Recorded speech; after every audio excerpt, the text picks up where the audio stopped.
Good morning everyone, welcome to my channel. তো সকাল সকাল ভিডিওটা স্টার্ট করে দিচ্ছি।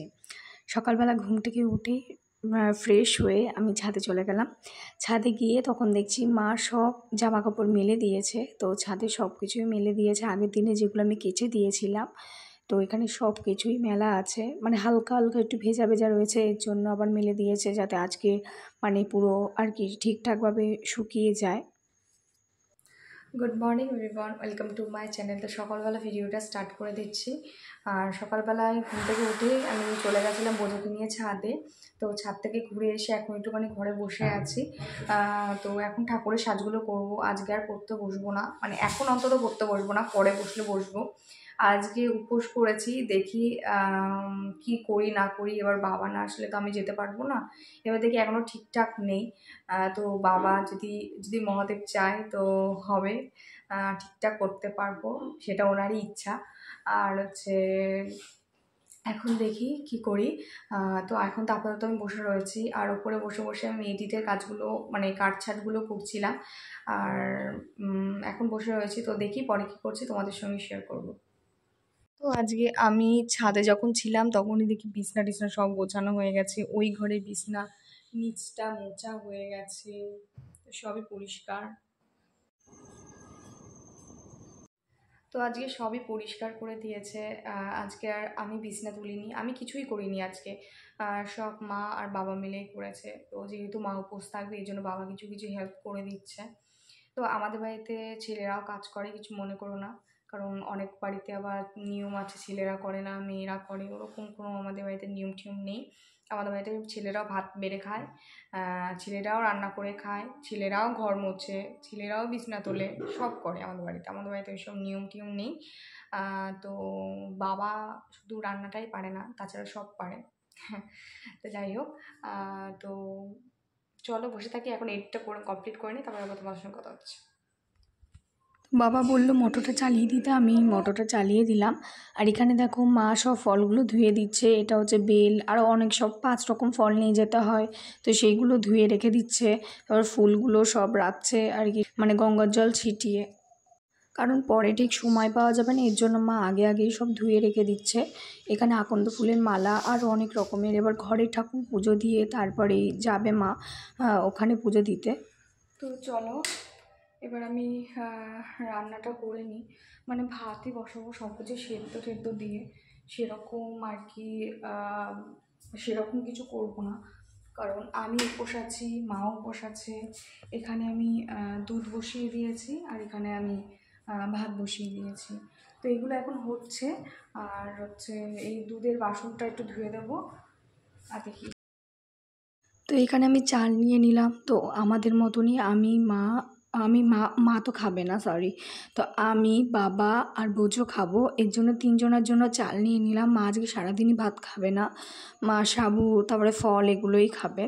এর জন্য আমাদের 3 জনের ভাত করলাম। প্রথমে ভেবেছিলাম সিদ্ধ টিদ্ধ দেবো, তারপরে আর দিইনি। তো এখন কোন শাড়ি পরবো সেই নিয়ে কনফিউজ হয়ে গেছি, শাড়ি পরবো না চুড়িদার পরবো, চলো দেখি। তো শাড়ি যখন সিলেক্ট করতে গেছিলাম তার আগেই আমি ভাজা বসিয়ে দিয়েছিলাম। এখানে আমার আলু কুমড়ো ভাজা হয়ে গেছে, তারপরে আমি এখানে তরকারি বসিয়ে দিয়েছি। তো তরকারিটা মা লাস্টে একটুখানি আর কি করে দিয়েছিল, নুন চিনিটা আবার কি ঠিকঠাক আর কি করে দিয়েছিল, না ঠিক বুঝতে পারছিলাম না। এবার আমরা তো খেতে পারবো না, আমিও তো না খেয়েছিলাম, মাও না খেয়েছিল। এবার পরে যে যেতে পারবো না সেটা তো জানি না, সেটা তোমরা পুরো ভিডিও দেখলেই বুঝতে পারবে কেন যায়নি। সেদ্ধ দিয়েই করবো, কিন্তু পরে ভাবলাম যে না, সেদ্ধ দিলে দুপুরে বা রাতে ঠিক খাওয়া যায় না, এর জন্য আর সেদ্ধ দিলাম না। আর পরে এসে মানে পুজো দিয়ে এসে আর এনার্জি একদমই পাবো না রান্না করার, এর জন্য ভাবলাম একটা তরকারি করে নিই সব কিছু দিয়ে। আর একটা হচ্ছে আর আলু ভাজা করি আর কুমড়ো ভাজা। তো কুমড়ো চৌকো চৌকো করে ভাজলাম, আলু গোল গোল করে ভাজলাম, এই রান্না করেছি, মানে আলু কুমড়ো ভাজা আর একটা তরকারি, আর কিছুই করবো না। আবারই কি রোদ, কি করে যাব পুজো দিতে সেটাই ভাবছি। আমি তোমাদেরকে বলেছিলাম যে আমি শিবের উপোস করব।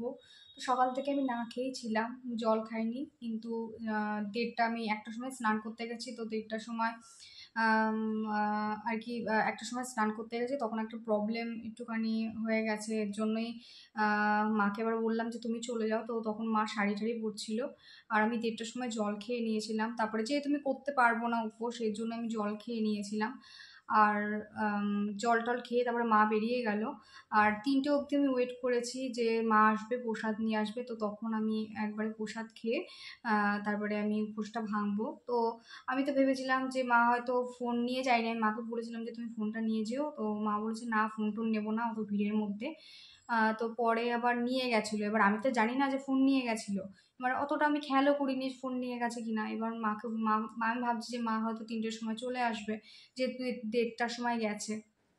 তো প্রায় 2 ঘন্টা হয়ে গেছে, তখন আমি দেখছি আসছে না। তো আমি ভাবলাম না ভাত খেয়ে নিই, তো আমি ভাত খেয়ে নিয়েছিলাম। আর হচ্ছে তারপরে মা এই এখন 4:15 বাজে, তো মা এখন আসলো, এসে তারপর প্রসাদ দিল, প্রসাদ খেলাম।